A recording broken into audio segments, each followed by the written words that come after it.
Thank you all for coming out on this cool, crisp night. It's wonderful to be back at the Theosophical Society. Hi to all the people that are connecting online. I know they're there because one of them wrote to me a couple weeks ago and said, I can't wait for your talk, and could we chat beforehand, which was delightful. Today I'm here to present on the topic of centering prayer, a path to divine union through resting in God. And I'm just curious, how many of you have some familiarity, if not experience, with centering prayer? Anyone? Okay. Centering prayer is a Christian attempt to create a practice that helps people move toward divine union, helps people move toward awakening, enlightenment, whatever you want to call it, oneness with everything. It was developed in the 1970s when a group of Trappist monks, Catholic monks, saw that all these American youth were going to Asia in search of gurus and methods of prayer or meditation. And they said, I wonder if there isn't something from our tradition we could put together that we could teach them. Because at that time, if you were really interested in spiritual life and you were Catholic, they'd probably say, why don't you come to the monastery? And so centering prayer was this teachable method that they developed at that time. And it's now taught, offered worldwide with long retreats up to, 21, or there may be a longer 30-day, but many retreats and resource materials available certainly throughout the States and also worldwide. It's been very successful. I've practiced the prayer on and off since the late 80s, I'd say. It's one of my favorite forms of prayer.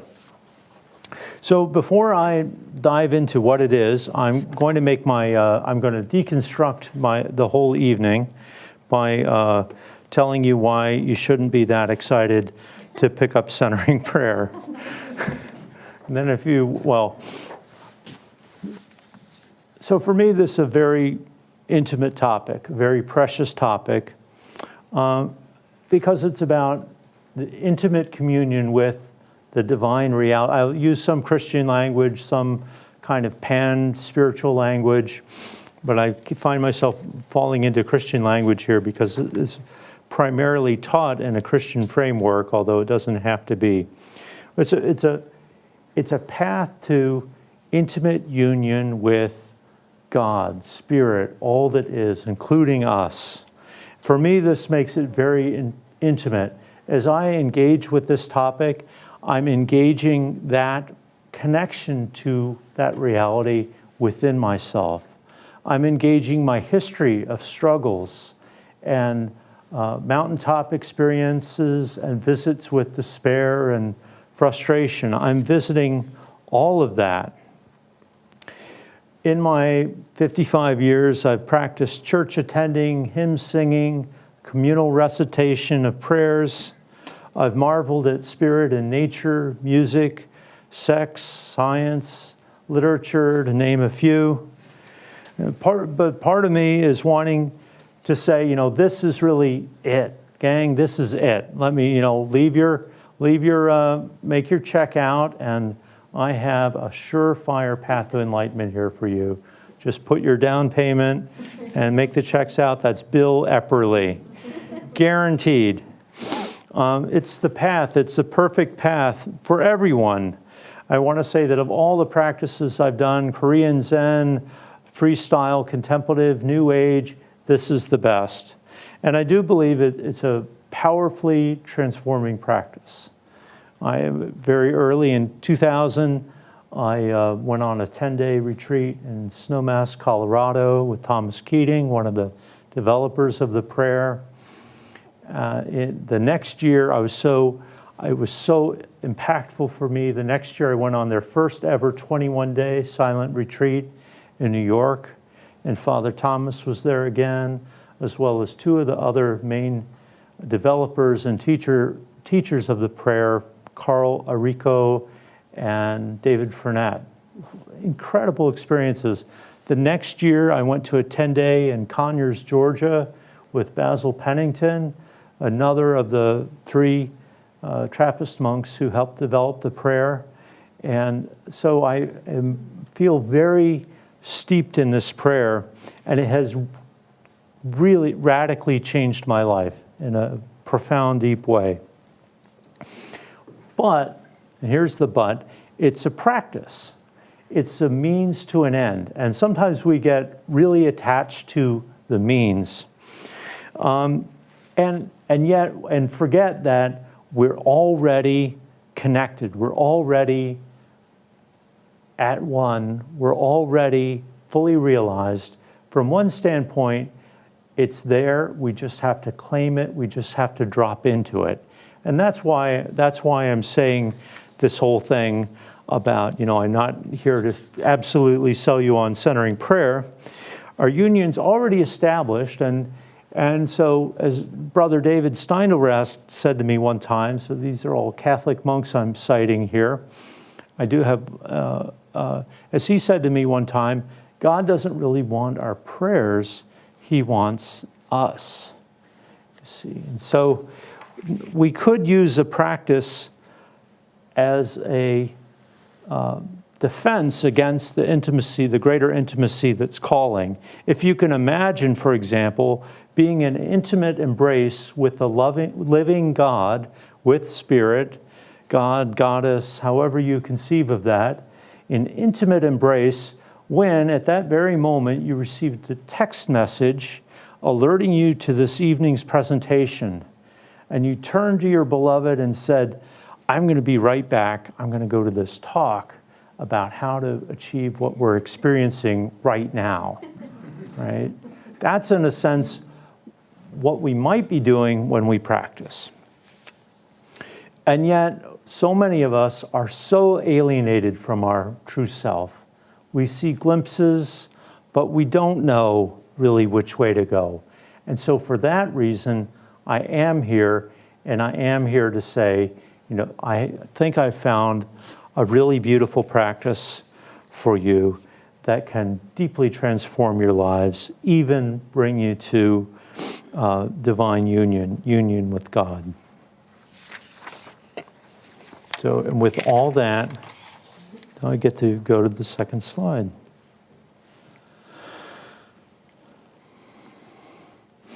If I wanted to say what centering prayer is, just in capsule form, the Psalm 46, verse 10 is one way to summarize this prayer form. It's a process of being still, of stilling the self, and in that stillness and silence of coming into union with God, of in that silence and stillness, dropping away our false self and all our habits, we can quite naturally find a resonance with that deeper reality we call God. And it's often experienced not just all at once, but there's a process. So, there's an entry time to centering prayer and the typical experience, and then over the years, the experience of centering prayer will grow deeper. So we may begin by looking at the whole psalm, and then sequentially we find ourselves deepening into it. From be still and know that I am God, to be still and know.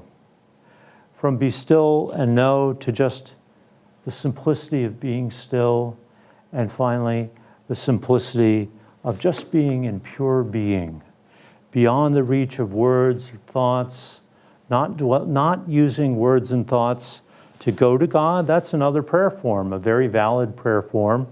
Not using visualizations, that's a very valid form of meditation or practice too. But here in centering prayer, we're going to let all those go and just simply be in the nakedness of our being, be in silence and simplicity. Now, I've been thinking about, actually I went to a gong bath last Saturday. I understand there was one here the day before. I went to one on Saturday, and the gong, the practitioner said his gong resonated at 136.1 hertz, right? Rick Rudis, the same fellow that was here. And this is the resonant frequency of the earth, he said. And that got me thinking about God is like, does God have a resonant frequency? Like, is there something? Because what he was saying was making me think of the Tibetans saying that if it's quiet enough, you can actually hear the earth. There's this resonant frequency that you could tune into. And I think that's, if we're wanting to be grounded and really here on planet Earth, maybe we need more of that grounding. But it made me wonder if God or Spirit, by whatever name, Buddha nature, if it doesn't also have at its base in emptiness a kind of resonant frequency that we could tune into. Maybe that's what's happening in centering prayer and some similar prayer forms. If so, then maybe this is our place of practice, really. The whole earth, the rocks, the matter, the water, the energy surrounding and suffusing the earth, maybe this is like a giant Wi-Fi hot zone for spiritual frequencies. Maybe what we really have to do is just, turn our own human Wi-Fi system on like we have in our cell phone and allow that system to connect deeply to that earth spiritual Wi-Fi system.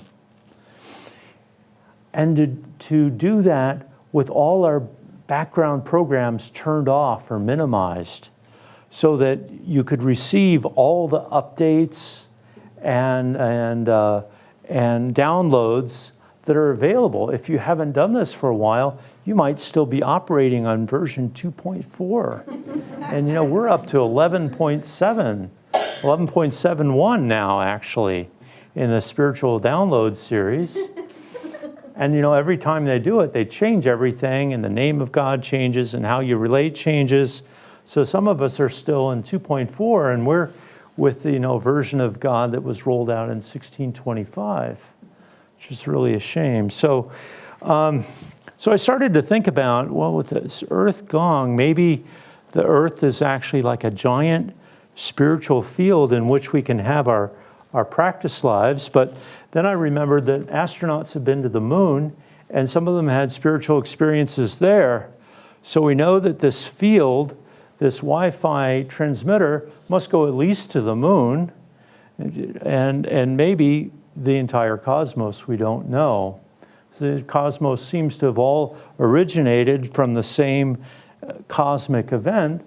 Perhaps the whole cosmos is just one giant Wi-Fi field. And so maybe spirituality is just a letting go of our programs that are running. You can't receive those downloads if MS Word is open and 16 windows of Firefox and this, that, and the other thing. Maybe that's one way to think about what we're really doing here when we quiet ourselves. Tonight I'm going to give some preliminary remarks now over. We're going to look at what centering prayer is. We'll have time I'll give you kind of a how-to do centering prayer, and then I hope to have a little 10-minute taste of centering prayer. I'll name some of the benefits of a regular practice, and give you some suggestions for where to go for ongoing support. In this context, prayer is both a way of expressing our connection to Spirit and a way of developing it. You can't really sit in contemplative prayer unless there's a pre-existing connection to that which you're connecting with.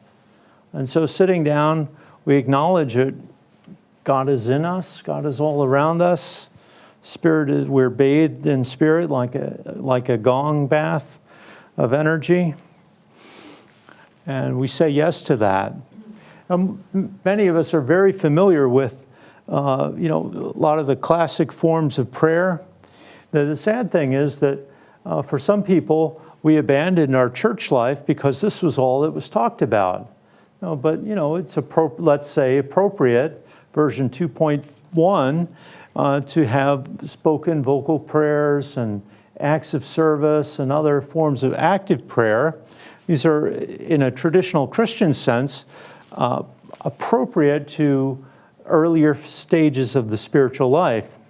The shame is if this is the only thing that we're aware of. And with the, during the Enlightenment period, the mental forms really came to the fore.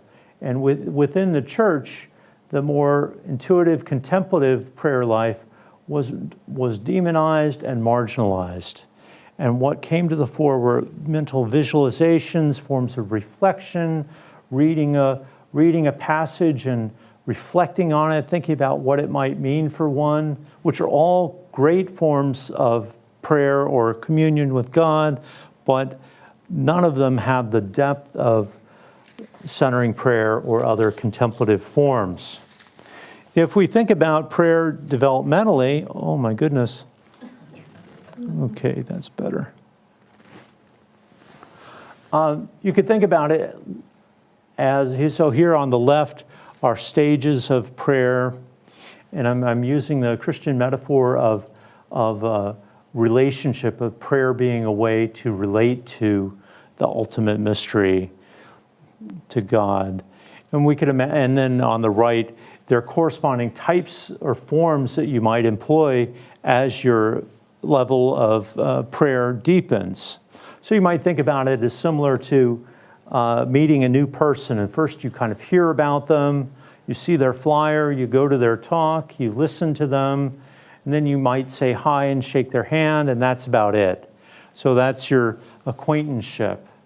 And then, but if it's a positive impression, you might come back and actually become friends with that person. You might enter into a deeper relationship, maybe a lifelong relationship. And then the metaphor of the marriage comes to mind, that the relationship could become quite deep, quite intimate in human as well as spiritual relationships. And we know, maybe you've known a couple who they don't even need to speak anymore. They sit together on a Friday evening with their books by the fireplace, and they're just in communion together. Or sometimes during the love embrace, there's a dropping of boundaries and a sense of oneness with the other, a beautiful communion beyond words experienced during intercourse. And so there are correlates to these human experiences, human-to-human experiences in our spiritual life. And I was saying that the shame of it is that for many of us, we never heard anything about anything beyond, say, vocal prayer. In the Methodist church where I was, and some Methodist churches are more enlightened than this, we didn't have any instruction in prayer. The only prayer we had was a communal prayer that we practiced on Sunday morning. And I think that's quite a shame. But centering prayer belongs to this final stage of contemplative prayer. And what we're seeing here is a movement from more active, where thoughts, feelings, and body and emotions are engaged, from more active prayer forms to, in contemplative prayer, a more passive, receptive experience, where we're not trying to do anything.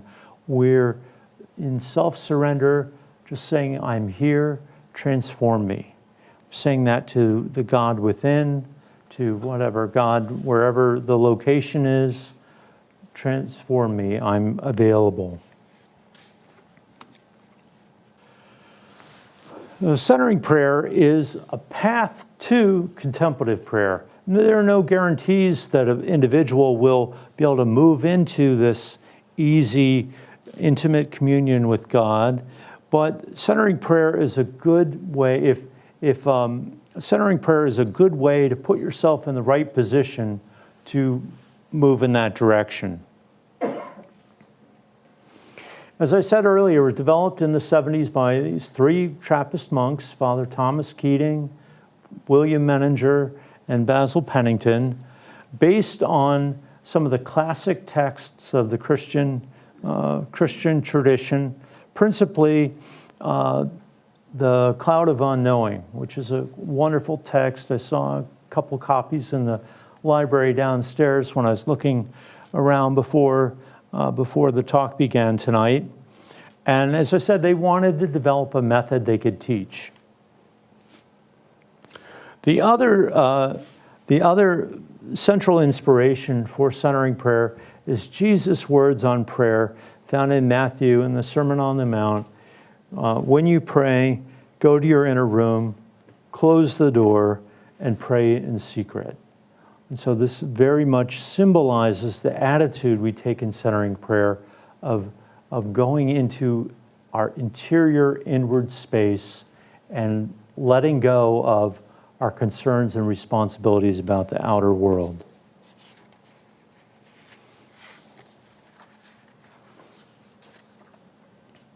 So what exactly do we do in centering prayer? What is this prayer? I've been here for 30 minutes and I still don't know what it is. So centering prayer is a prayer of intention. You know, intention is something you can often sense in a person. You don't know what they're going to do, but you have a sense of their intention. And yet it's very much underdeveloped, I'd say, in most of us. In the mindfulness tradition, there are instructions to become more aware of your intention. And so here, centering prayer is intention-based. A lot of prayer forms and meditation forms are focused not on intention, but on attention. When I used to practice Korean Zen, we would focus on the breath and the dantian point below the navel with trying to develop single-minded, total focus on that point. Total focus, and we are told to, with our concentration, build your concentration and burn through the distractions with your concentrated mind. And so in some other forms, maybe with a little bit different energy than Korean Zen, you might have an image, a visualization, a word, where you're trying to develop a concentration on that image, a full whole body concentration. Here it's not that. In centering prayer, we affirm God's presence within, God's beneficial, loving desire to transform us into our divinized self. And we say, well, you know, if the master is at home, let's let the master take over. And so we get out of the car and let the master mechanic do what's needed during our prayer time, rather than sitting there and saying, you know, I think it needs this, this, and this. Well, to use the mechanic metaphor, the mechanic is saying, the sooner you leave me to my work, the more I can do here. So we don't follow our agenda and our ideas about what needs to be done, but we turn ourselves over to Spirit and say, I give myself to you, your will be done if you like. So it's very different in that way, not to have a focal point for our attention, but to focus on our intention, to allow God to act in us. After those years of Korean Zen, it was very confusing to me. I just kept saying, well, what do I focus on?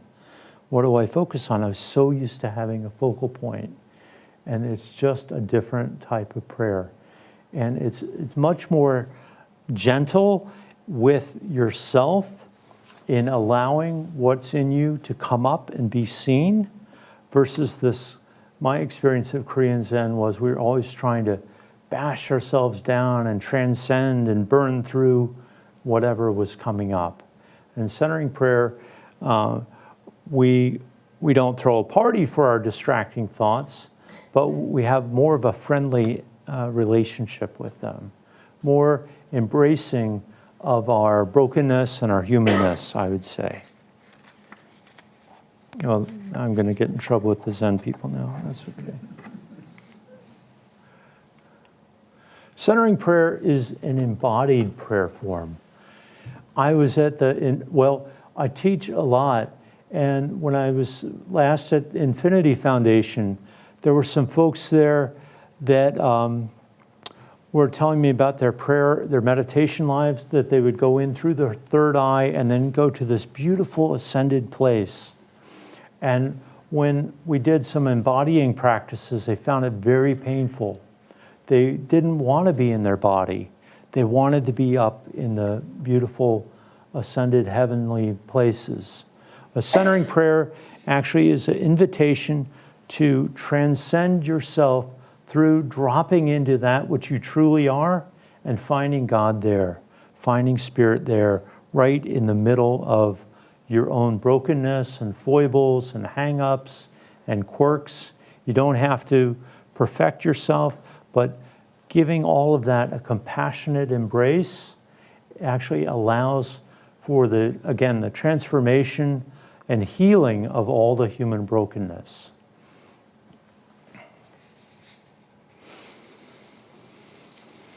I think that's so important. I mean, for me, I wanted to get out of my life. When I took up Zen, I wanted out of here. I did not want to have to deal with relationships. I did not want to have to deal with problems. I especially didn't want to have to deal with myself. And so this idea that I could transcend it all and just go hang out with my Buddha nature, that sounded pretty good. That was really a misunderstanding, I think, of Korean Zen, but that's what I wanted it to be. And luckily, Zen was so grounded that it actually boomeranged me right back to my actual self.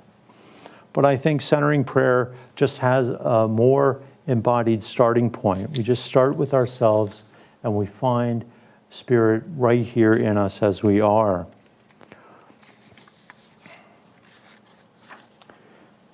So how then does one practice centering prayer? Here are the guidelines for centering prayer. There are only 4 of them. They can be understood at deeper and deeper levels. Number 1, choose a sacred word as a symbol of your intention to consent to God's presence and action within you. Spirit is all pervasive within us, everywhere. We consent to Spirit's presence and action. Number 2, sitting comfortably, back straight, eyes closed. We briefly introduce the sacred word to say, I'm here, I give myself to you.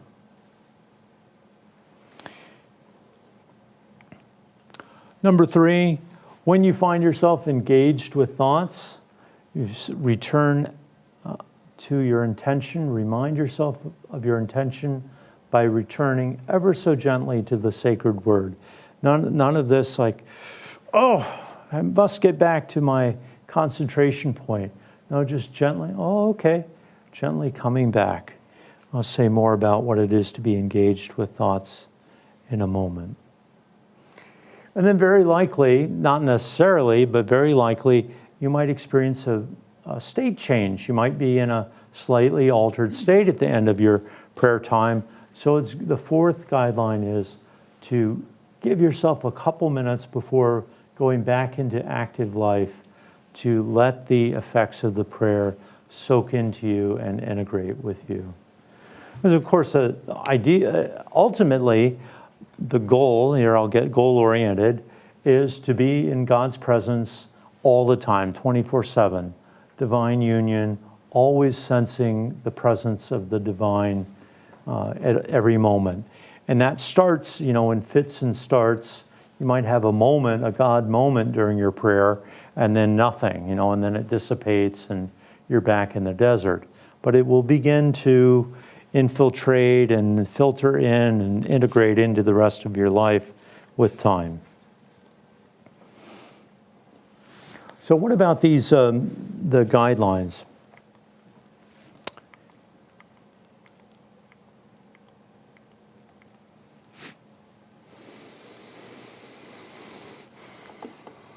Number one, choose a sacred word. I think that's pretty clear. It's the tool we use in centering prayer to re-establish our intention over and over again. Right? Who here never has a thought when they sit in silence? So we're all going to have lots of thoughts and get engaged with them. When we do, we use our sacred word to return to our intention, to that silence.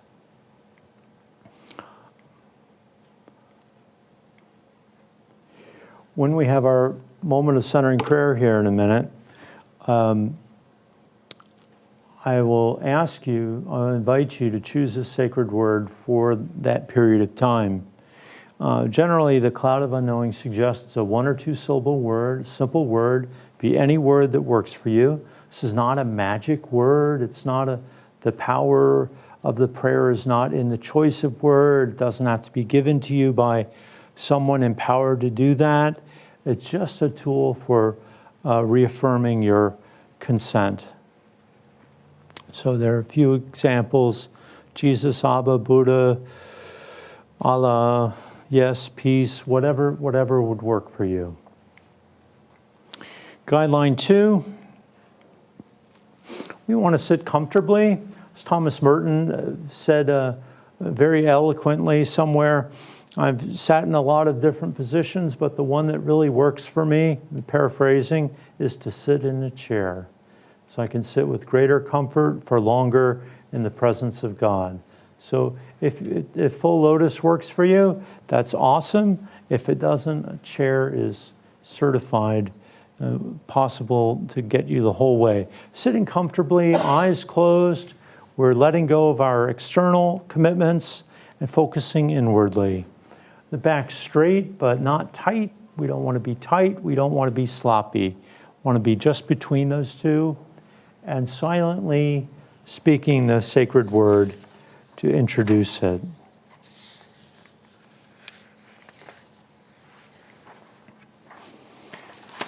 And guideline 3, when engaged with thoughts, returning ever so gently to the sacred word. So this what is engaged is a great question for after you've had some practice with centering prayer. But basically, if you're just sitting there in enjoying a moment of divine union or silence or relative calm, and then you have a thought, I wonder how this talk's going. And okay, it comes and it goes. And then again, a second time, I wonder how the talk's going. Okay, I just let it come and go. And then the third time, I wonder how the talk's going. I hope it's going well. My God, what if it bombed? That would be terrible. Now I'm engaged with my thoughts. And if I am working on my grocery list for after the talk, even more so. So at that point, I just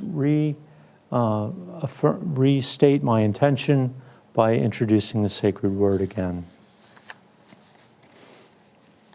And thoughts here in kind of a, reminds me of mindfulness training. If you have familiarity with mindfulness, thoughts here means any sensation, bodily sensation, thoughts, feelings, emotions, visions, anything that might come that isn't silence and stillness and pure being is considered a thought. And we can let it come and go. If we get engaged with it, oh, what an insight, then we bring our sacred word back to return.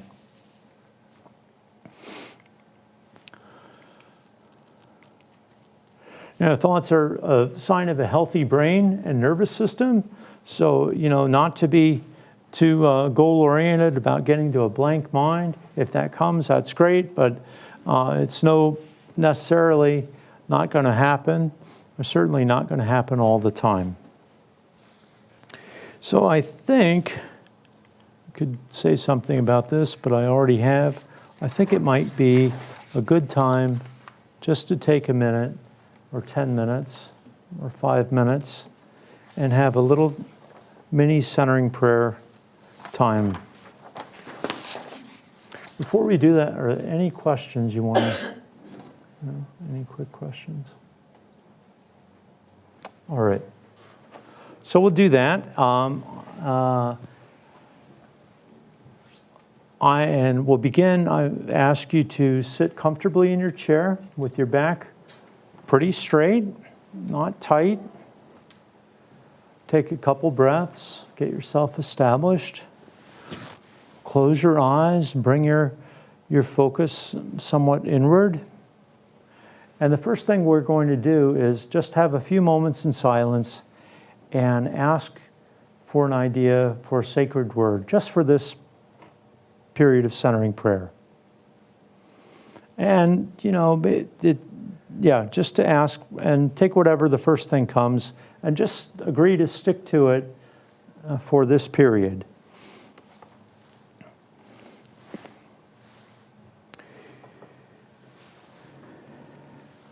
And sitting quietly, you introduce a sacred word, just speaking it silently as a way to state your intention to allow God's transforming activity in your life.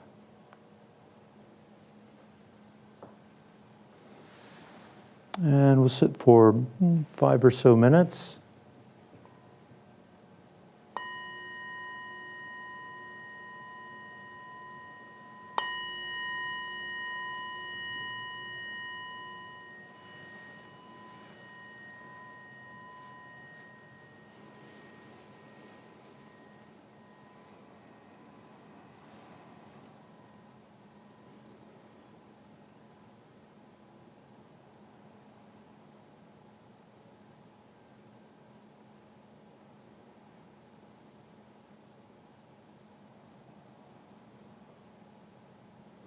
I normally wouldn't do this, but so just reminding you,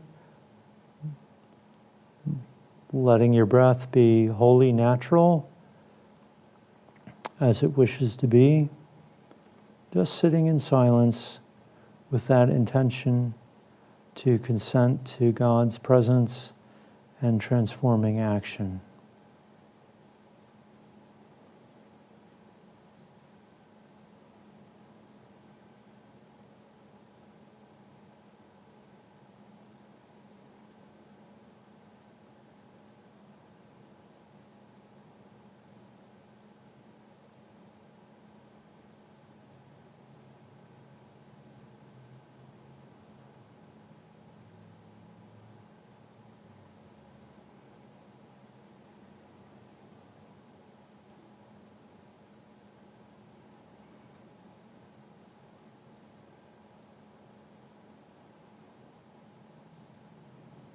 If you're engaged with your thoughts, when you notice that, simply saying again your sacred word. If you have many, many thoughts, you might be saying the sacred word several times for a period, and then other times it might not even be needed much.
when your mind is relatively quiet and you're more in a resting place, just to enjoy the rest. When you find yourself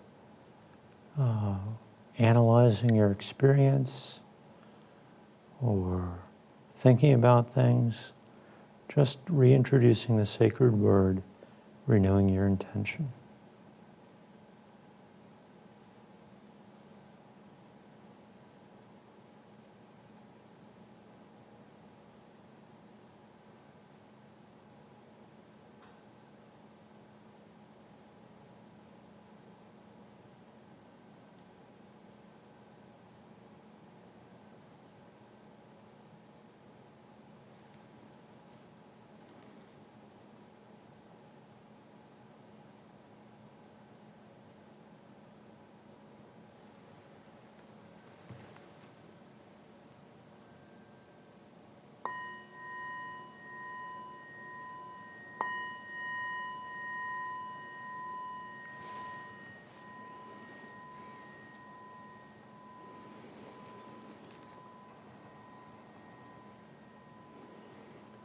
And giving yourself a full 2 minutes, which tonight will abbreviate to 15 seconds.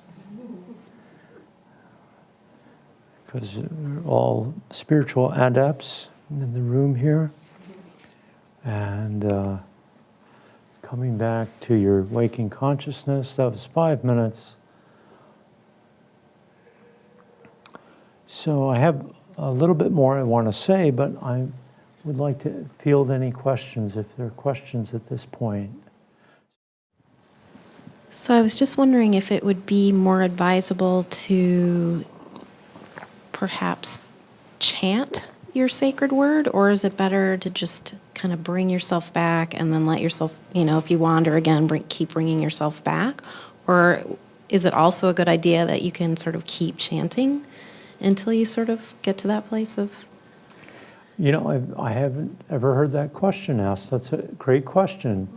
I would say to simply say the word once. And if you need to, bring it back over and over again, there's a very nice way of thinking about every time you say the sacred word and bring yourself back, to think of that as an act of devotion. Because basically we're training ourselves, training our mind to return to our intention in silence and then later in our active life as well. So the session where you bring yourself back 100 times might in some ways be more powerful than the one in which a cloud falls over you and all of a sudden your timer goes off and you aren't aware of even any time passing. They're both transforming. They touch on different parts of the process. All right, well, I know we have time for questions at the end, so I'll continue here. And I just want to say a little bit about what some of the things that centering prayer isn't. As I was saying earlier, it's really a prayer of surrender. So we're resting in God rather than doing activities that would be quite natural to most of our lives, thinking about, where's this coming from and where's this behavioral pattern and is this prayer, is it deep today? Is this working? Or having expectations. I really thought I'd be more peaceful by now. Or having some specific goal, like repeating the word continuously. I don't want to ever lose my word, or I should be having more of a blank mind or no thoughts after all this time. Or one friend, during one period of her prayer life, this prayer goes so deep, and there are times when it will allow the surfacing of all kinds of difficult, broken material from out of the unconscious. And this friend of mine, her husband was saying, "You are so grumpy after your centering prayer now." And it blew his whole concept of what a prayerful person should look and sound and feel like, because she was going through a purgative, a cleansing phase where the openness and peacefulness and relaxation of the prayer allowed those held traumas to come wriggling out, and they did. And she was really difficult to live with. And I'm not just talking about my wife here, but you could ask her, she'd probably say the same thing. It's not necessarily you're just going to come out blissed out, because you're not just going up here, you're going in here, and there'll be dragons in there. And we're transforming the dragons. It's not necessarily about having a spiritual experience, lights and colors and sounds. You may have that, that's great. That can be very healing, but so can a seemingly boring session be. And it's said that St. Teresa would often shake her hourglass to try to make the time go faster for her contemplative prayer, right? Which if you've ever tried that, it doesn't really work, but you could try shaking your cell phone to make your timer app go faster, I suppose. In fact, expectations in this prayer form really mean we're putting ourselves back into it rather than letting go into the greater embrace. So that said, if you're doing it for a month and it just doesn't feel right to you, I think that's a sign that maybe this isn't for you. But if you have a sense that it is for you, then having expectations can really get in the way of what you're going to experience, of the benefits that you may have. So let's skip over this, and and talk about the fruits. My favorite thing about the fruits is that they are usually things I didn't know were available. Because I have my list, I want to make more money, I want to this and that, and there are gifts that I didn't know I could ask for. And those have been like a kind of abiding peace that doesn't sound very sexy, but it's the best thing. So awareness of God everywhere, in daily life, abiding peace, a healing of emotional and mental wounds. Not every one of them. You may need to go to therapy too, especially if the going gets really wild. Healing of relationships, freedom from kind of knee-jerk responses of your habitual behavior patterns, and being in union with God, more in the present moment, and enjoying that communion. The benefits are you usually experience them outside of the prayer time. You'll suddenly do something a little different or experience something different. You noticed you tasted your food today and you hadn't always done that. And it might be noticed first by someone other than you. But they are real and transforming. And finally, I want to say a little bit about what kinds of supports are helpful for people taking up the practice. I know there was an online question about the importance of spiritual community. I think it is great to have a group of people that share your interest, so you can share your high points and low points and encourage each other. And one way to do that is to join a centering prayer group. The guidelines are to practice twice a day for 20 minutes. When I started, I practiced for 1 minute a day when I could, and that was good enough. So I would say if you can do 20 minutes twice a day, that's great. If you can do 20 minutes once a day, great. If you could do 1 minute once a day, something to start. And joining a prayer group here in Chicago, we have Centering Prayer Chicago.org is our local contemplative outreach website where you can find existing prayer groups.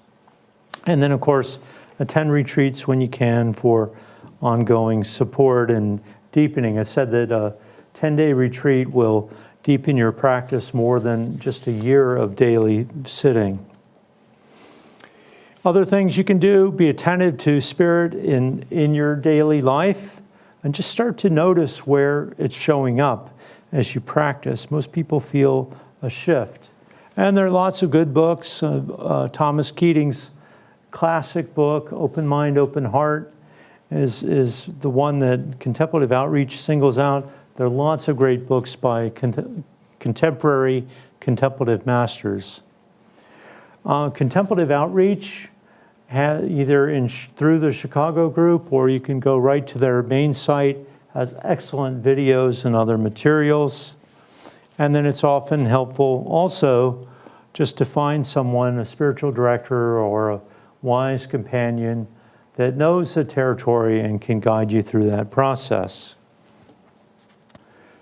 So with that said, I'd like to just come back to where we started. Be still and know that I am God, and encourage you to find a place to just experience your pure being in silence, beyond the reach of words, thoughts, feelings, to give yourself that break from being a human doer, and allow yourself to deeply experience being a human that is being.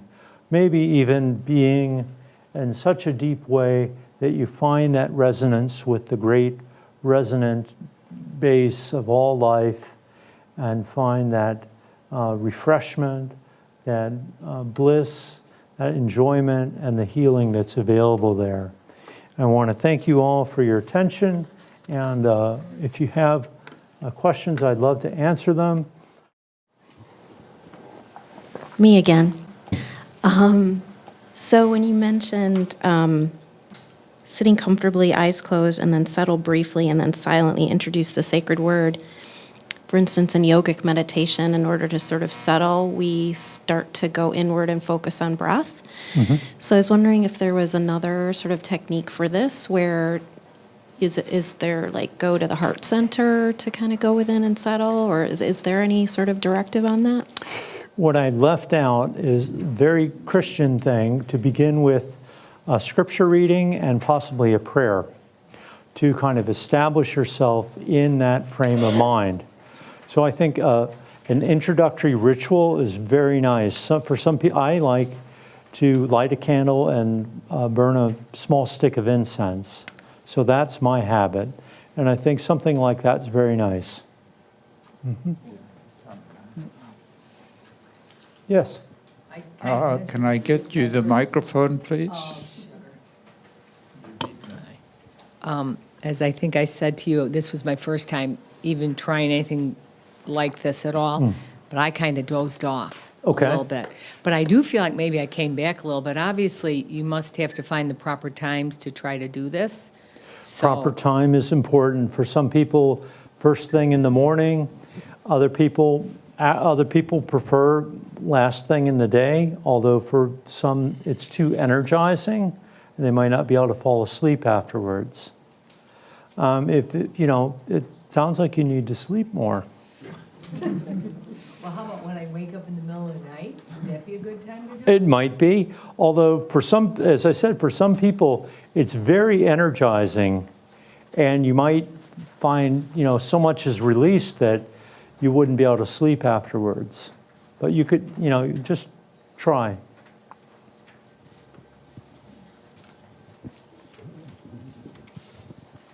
Thank you. I'm John.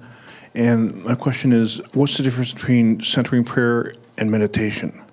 Centering prayer and meditation, that's also a good question. In Christian use, meditation means a focused use of the mind, like for reflective prayer or considering the meaning of Scripture.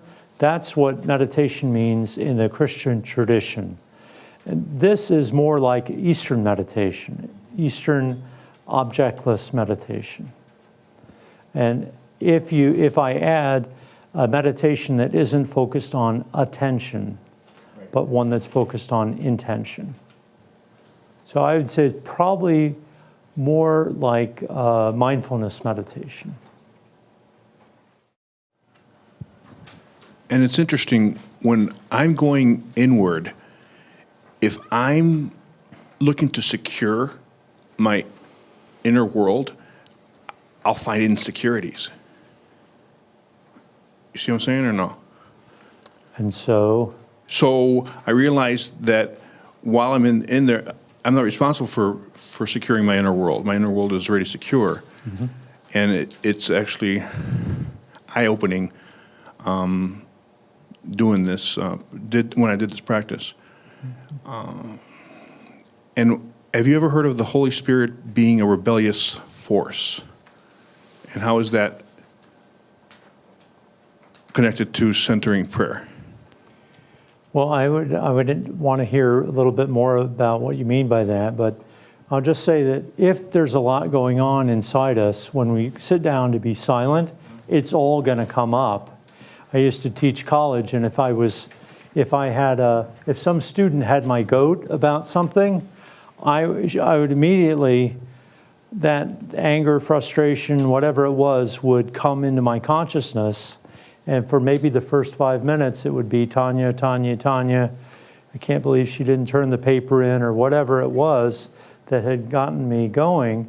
And then it would be released out of my system. And so that's a way in which those thoughts coming up can be a healing process. And not to attach to it and jump in and engage. Yeah, she was really out of bounds there.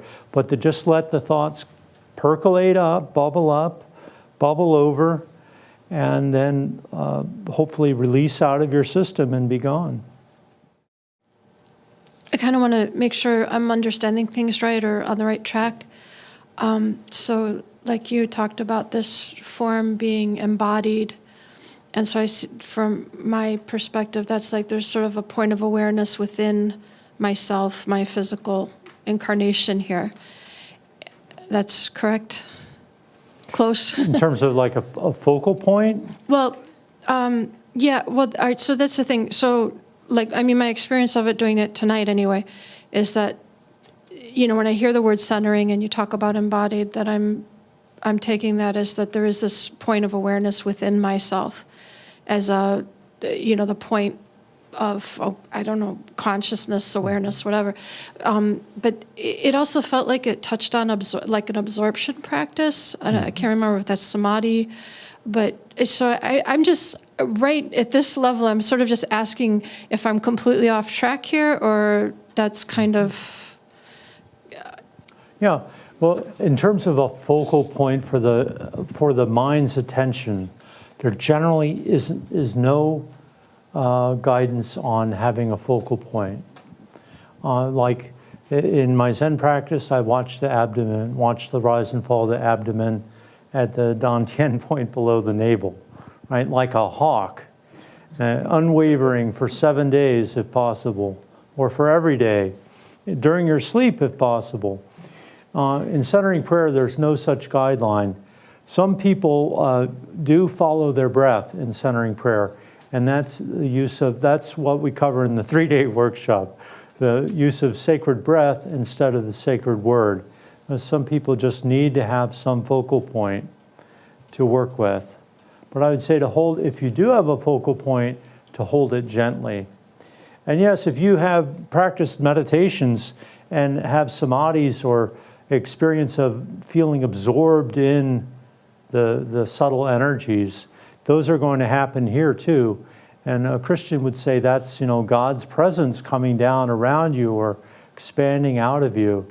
And that's a very natural part of the process too.